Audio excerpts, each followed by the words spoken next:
What's going on? We back. Goodfellas Sports TV. We up in this thing. Final thought / prediction. Regis Prograis taking on Terry Flanagan from the UK.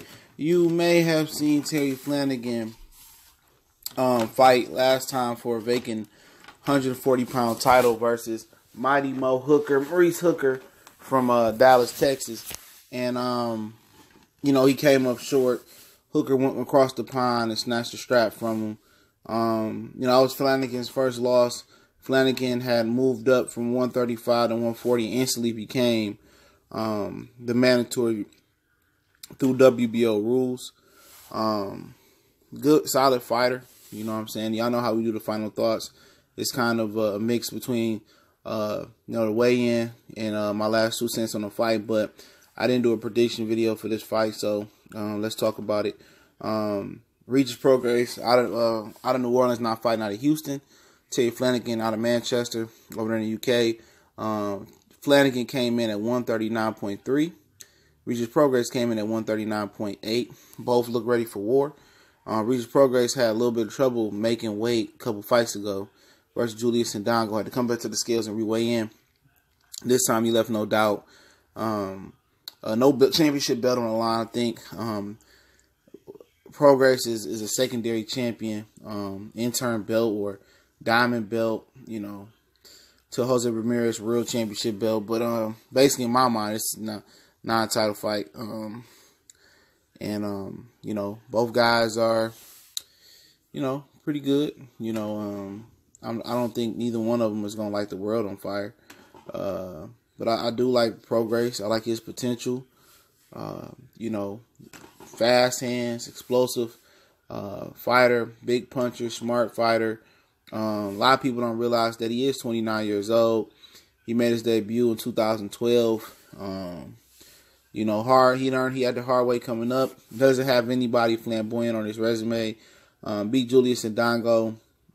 Pretty much flew under the radar. Earned it the hard way. You got to respect that. Didn't have a red carpet treatment coming out the amateurs. He is 5'8", 67-inch reach. Southpaw. You got 2 southpaws fighting in this fight, if you don't know. And if you're in New Orleans at the Lakefront Arena tomorrow, I believe Flanagan, yes, he is a southpaw. 5'9.5". Arm reach not available on BoxRec. Nickname Turbo. And ain't really fought nobody his whole career that I really recognize. But he's a solid fighter. Let me describe his style. This won't be a traditional prediction. He likes to fight on his toes. You know what I'm saying? A lot of movement on his toes and plays.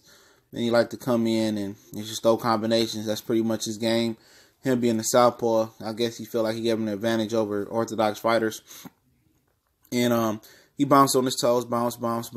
Then he tried to lull you to sleep. And then he attacks, come in, behind the 1-2, behind the left, straight left. Everything is predicated on his movement. He's a guy that just moves a lot. To the naked eye, it might be unnecessary movement, but it gets him into rhythm. That's what it does for him. He gets right in the rhythm. He bounce, and you don't know when he's gonna jump in. He jump in. A lot of times, Maurice Hooker, he led with his head, try to make it rough and tough because he couldn't get past Maurice Hooker's stick, and eventually he cut his head open doing that dumb stuff, leading with his head because he couldn't deal with his athletic ability. Regis Prograis, calculated fighter, smart guy, smarter than people anticipate, but got a lot of power, got a lot of speed, real explosive. Hasn't fought elite competition. You know what I'm saying? And neither one has these guys. Flanagan, this is second weight class. I don't see too many elite competitions. He did fight Maurice Hooker. Orlando Cruz is on his resume. Petr Petrov, I recognize that name, who lost to Ivan Barakcha, who's on undercard. Maurice Hooker. So like I say, man, he fought Nate Campbell too. It had to be older Nate Campbell. But to say the least, both of these guys, in my opinion, are not elite level fighters. I don't think anybody in this tournament is an elite level fighter. This division is turning over a new leaf with Mikey Garcia just stopping through, going back down and jumping up to 147. Terence Crawford, cleaning the division out, leaving the belts to everybody else. So, this is going to prove, this fight and this tournament going to prove a lot. Neither one of them are my favorites. It's not a popular opinion.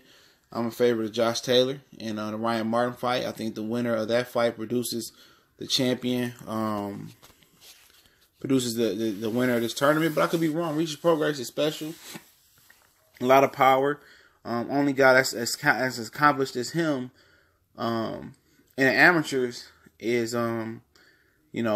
is Ryan Martin and Josh Taylor, ironically. So, he's really explosive, really fast, but he hasn't been punched in his mouth.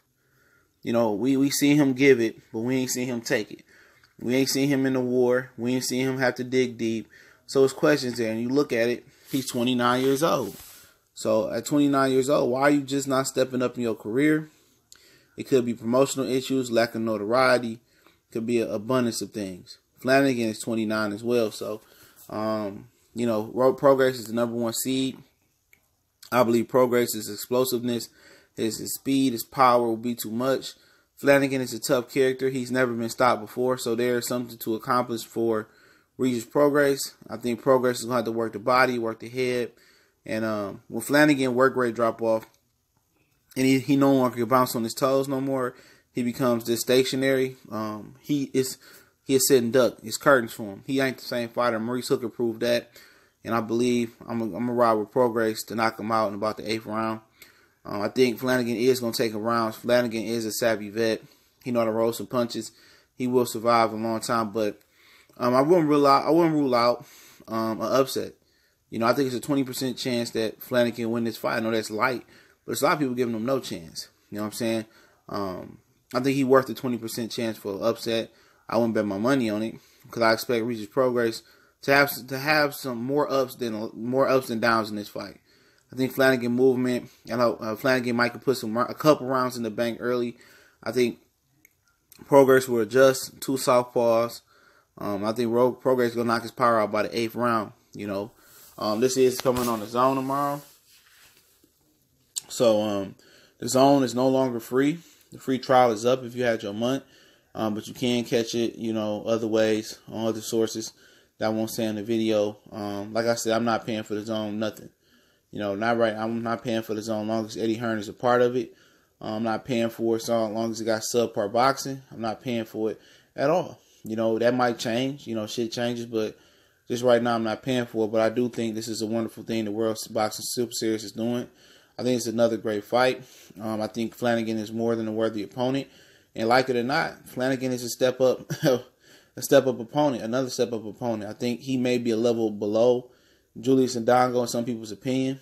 But, I think it's eye level. I think it's another move in the right direction for Regis Prograis. And if he beats Terry Flanagan tomorrow, he goes into, I think the next round he goes into a Relic.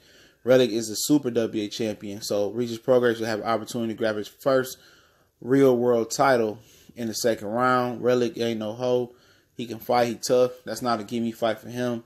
Also in the undercard, I'll speak on briefly. Ivan Baracha, I'm probably saying his name wrong, facing Anthony Yaghet of Sweden. I'm not impressed with neither one of them. Some people just overrating Baracha. Maybe I'm wrong. I briefly looked at some film of his. He threw everything at one speed. Everything hard. You can beat him with a jab, some movement. He's very one-dimensional, athletic, young, but in my opinion, he's a walking knockout. But Anthony Yaghet, he okay boxer. He ain't nothing to marvel at. I like Ivan Baracha over Anthony Yaghet. I just think he outworks him. Maybe a late stoppage in my opinion. But appreciate the World Boxing Super Series tournament for trying to promote the best fight and the best in boxing. I'm sad they couldn't get a network deal with HBO, Showtime, or ESPN, Fox, or something. It deserves a better platform than a closed app. And these fighters deserve more notoriety because they want to prove that they are the best. It's Goodfellas Sports TV. Y'all know what the business is. Y'all know we rolling with Regis Prograis tomorrow. 8th round knockout. I'm going with Ivan Baracha over Anthony Yaghet. Late knockout. I say 10th round knockout. 2 world title fights. Ivan Baracha And Yaget is fighting for a vacant title. If you want to make a donation, vacant IBF title, that link's in the description. You want to hit me up on Facebook, DM me, got a question, video request, you can do that on Facebook or email me for business inquiries or video requests, whatever you got going on. Goodfellas Sports TV. Subject changing once again. No redundant boxing talk or sports talk. We gone.